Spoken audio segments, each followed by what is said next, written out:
welcome back to Cocktails and Rocktails with me, your most notorious groupie, Alice Mouse, author of this old guy right here. These other little books as well, folk.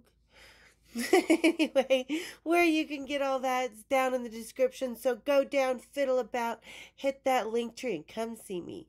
I've got some pretty funny fucking shirts. One that didn't come out, but we're going to talk about that later. Because today we're going to talk about a subject that kind of hit me upside the head after watching a couple TikToks. But as always, I just want to start out with being so thankful for you guys, because obviously we're still in Candyland, which means I'm still down with COVID, didn't have time to film this week. So thank you guys so much for the love and the support, for just being here, for really enjoying, for having a laugh, for communicating. We may not always see eye to eye, but that's okay. I love it because we all have conversations here. We're missing that these days. So thank you guys for being a bunch of badass people. I absolutely love the family here. And welcome to the new family. You guys are awesome. It's just really great to meet all new people. One of my favorite things about rock and roll. Here we are. And as always, I'm not drinking again today because, like I said, if you're seeing this, then I'm still down with the vid. And didn't have time to film this week because of it. And yeah, just not drinking because I am sick. But you guys drink. You guys grab whatever it is you want to grab. My handlebars. Anyway. If you know, you know. Anyway, but yeah, grab whatever you want to drink as long as you're not driving, and just kick back, relax, and let's have a little cocktails and rocktails. Because again, today's episode is kind of inspired by a little TikTok I kind of came across. This hot little blonde, porn looking chick that, and nothing wrong with that. She's just that kind of hot. She's like that smoldering. Has a podcast, and she was talking to Elle King, which I love. Elle King, love her. Think she's badass. She rocks, right? Oh well. I didn't know who her father was, because the lady interviewing her was like, I used to have a crush on your dad. And she's like, oh, my dad's an asshole. And she starts talking. And it shocked the fuck out of me who her dad was. Because I've seen her dad's naked. Yeah. Because her dad is Rob Schneider. And, of course, we all know about my wild Easter weekend with Adam Sandler's Rob Schneider, Alan Covert, their hot friend Greg. Yeah. Girl, I got dirt on your dad. I'm sure he touched a pee-pee once or twice in his life. His own and someone else's in that room. Whether it was accidental bumpings or not. But, oh girl, I got dirt on your dad. He got no right to be fucking talking shit. Close that mouth, Rob Schneider. Anywho, so it kind of, was like, wow, that's one of the few things that has shocked me in my life. So that's what we're going to talk about today. Some of the things that have shocked me in my life, because you thinking rock and roll and as a stripper ain't nothing shocking. And it's hard to find something that's shocking, but there is stuff that is shocking. So kind of made my little list as always. We're going to start off with, what shall we start off with? Well, let's talk about, Rob Schneider's daughter, Elle King, kind of shocked me. And a couple other things did as well, because, I started hanging out, as a teenager in high school, backstage and stuff. So I would meet, like, Frank Hannon, we know from Tesla and the Night with Def Leppard and stuff. If you haven't watched it, go watch it. Pretty wild fucking time with Def Leppard and Tesla. Mama wants, mama gets, no matter who and how many. So Frank Hannon's dad, I believe, he was a roadie as well and had a second wife and all this stuff. And they had a young daughter that I had met a couple times on the road. Then there was Bob Rock's daughter from his first marriage that I had met a couple times on the road in the studio. And they were just babies. Just babies, right? So I'm many, many moons later, I'm sitting at my strip club in Vegas. And one day this girl comes in and she just looks so cute for some reason. Blonde, curly hair, blue eyes. Can't figure out why I know this girl, but I feel like I know her. And after about a week of her working there, she comes into the dressing room. She sits down next to me. She's like, everybody says you know a lot of rock bands. I was like, yeah, I do. She's like, you might know my dad or my brother.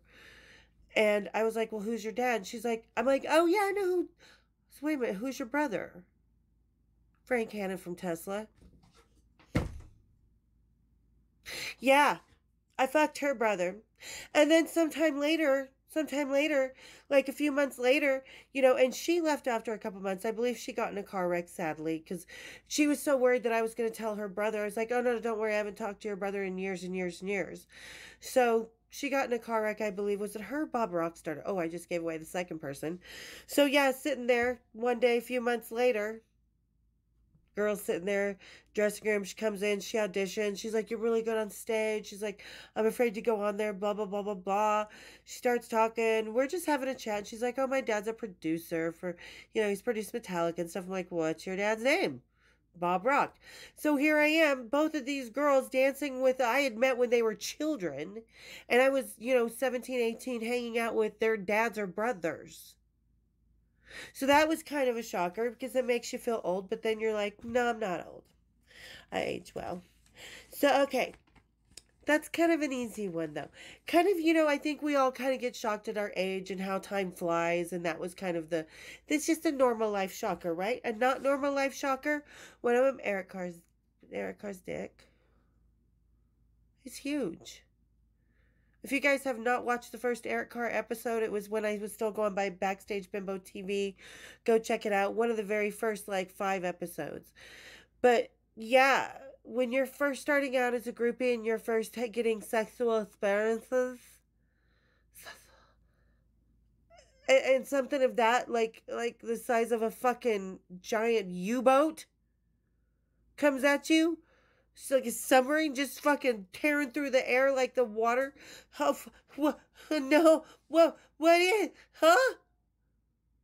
What is that? I mean, that shocked me. I didn't know a guy could be that big. And, I had to do that. Figured if I could put it in my mouth, I could fit it other places.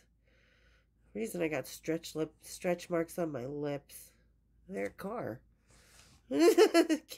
Kidding, not kidding. Okay. Let's see. Judas Priest becoming Spinal Tap. That was kind of a shocker. KK leaving Judas Priest, huge shocker because there's certain members of bands that you just can't replace. That's replacing Eddie Van Halen and Van Halen, or let me think, Diamond Van and Pantera. Or friggin' Joe Perry and Steven Tyler out of Aerosmith. The guys in Kiss may be rotatable because they wear makeup and Paul and Gene say they are. But, that's another shocker. That whole, we're going to keep touring with AI. Fuck that.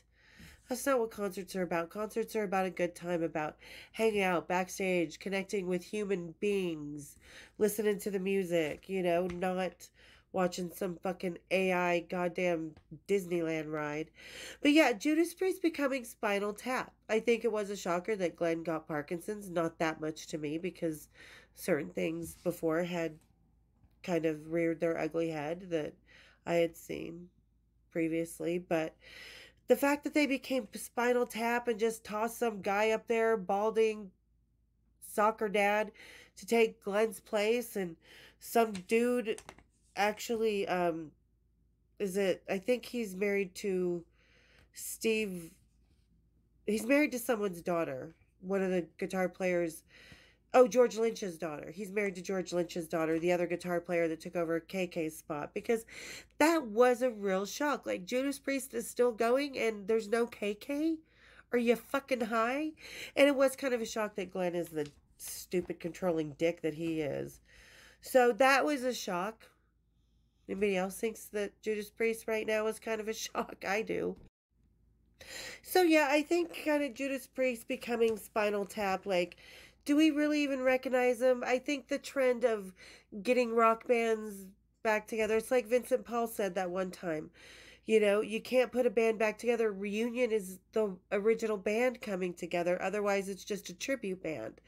And Judas Priest is pretty much just a tribute band to me anymore. I think they need to hang it up. It's like, stop, Glenn. I understand Rockstar is the thing that defines you, period, but time to hang it up. And speaking of Vincent Paul, another thing that shocked me, his hair transplant. Yeah, one tour, it was, and I was supposed to go see him over, the break and stuff. There was about a year break. And I did go see him a couple times, but like I was going to go see him a couple more times, but he kind of canceled on me. And I was like, what are you doing? Why are you canceling on me? Well, come to find out, it's because he was getting a hair transplant. Like, he showed up on the next tour in front of me, and he took off his bandana and his little cowboy, concha hat. And I was like, that, did they take that from your back? I look, and no, sadly they didn't, which was another shocker in itself. But yeah, I mean, kind of seeing someone going from balding and thinning, and he wasn't totally bald. He was just more up here in that, frontal lobal area, kind of balding. But yeah, next thing I know, there's cornrows, and I don't mean the braids. I'm talking rows of seeded hair. Rows. And that was kind of a shocker. I mean, warn a girl first. And especially if they don't get it off your back. Just warn a girl. Okay. Oh, now here's a little thing. Another thing that was, kind of, and this is kind of shocking, traumatizing, just things like this. So, okay, as a dancer, you kind of learn things on the curve as we go along, right? So we learn little things, and I didn't really give a whole lot of lap dances before I moved to Seattle because they're illegal in Salt Lake City. We did, the kind of glass booth type of thing. Anyway, no funny business, nothing like that. We were more of a cabaret type of thing. So I had given a few lap dances in Seattle, kind of a different scene. Then I come down to Las Vegas, and you learn new things in the desert where people dress very, very skimpy to stay cold. And some people named John Wayne Bobbitt, yes, that Bobbitt with the Lorena cut off and threw out the window. And then he made this horrible porn where it showed him getting an extended, God, that looked painful. Oh, but that's not what was the most shocking thing. So a guy comes in, and it took me a minute to, realize who it was. It's John Wayne Bobbitt, and he's wearing those nylon 1970s, 80s running shorts, right? It's like 1995 when this is going on, time for basketball shorts, people. But yeah, so he wants to get a couple dances, fine, whatever. I'll give him a couple dances. He's not being an asshole, nothing, no reason for me to bring a pair of scissors, nothing like that. But I found out there was a reason to bring a pair of scissors because, ladies, gentlemen, everybody in between, never, ever, ever, ever trust a man in short nylon running shorts. Never trust him. Because as you're a dancer and you're sliding down his body, you're doing that little snake on down, and you're in front of him, and he's got his legs spread, and you're on your knees, and you're going to grind your chest up, and hell the fuck no, you're not. Because one-eyed snakes come peeking out of those nylon shorts. And that's why men wear them to this strip club, apparently. Needless to say, we kicked John Wayne Bobbitt out because I'm a scared of snakes. The one-eyed, uninvited ones. And don't invite them to the party. Unless everybody gets the invitation to say that the snake is going to be there. So that was traumatizing. I can never look at guys in nylon running shorts the same way. Even at the Olympics, they're in their tiny little booty shorts. No. It's just I think of that John Wayne Bobbitt lap dancing ladies who are strippers. We've all been there. You know. So that was another traumatizing situation. Let's see. Of course, there was the Motley Crue elevator. That was just traumatizing. I still hate elevators to this day. Cannot go in them. Hate them, period. So that was obviously, again, being stuck with Motley Crue in the elevator. Not a good time. Like I said, I hate elevators because of it. I can't go in elevators alone. I will not. It's probably the most lifelong, long-lasting trauma in my world. Well, except for the last one. The most obvious. You spend 13 years hanging out with a rock star, and 17 years being a groupie and stuff, and you go through a lot of stuff, a lot of emotions, a lot of laughter, a lot of hitchhiking, and, traveling the world, and just kind of living by the seat of your pants. But you never expect to wake up to one who had a heart attack and died in his sleep. Yeah, that happened. For those of you who don't know, John Entwistle from The Who, I'm the woman that was with him when he passed away. So that's still traumatizing because it's the walk of shame that never ends. So I think that's probably, that in the elevator, probably the most traumatizing. But I don't know, those running pants really kind of left a mark after I pinched his thigh. Because you're ever being attacked, don't try and fight up here. Don't try and do anything. If you can, pinch their motherfucking thigh, that inner thigh, that middle, that little super sweet area, blam. You have your out. More self-defense tips coming. I'm kidding. Thank you for coming to my TED Talk about self-defense.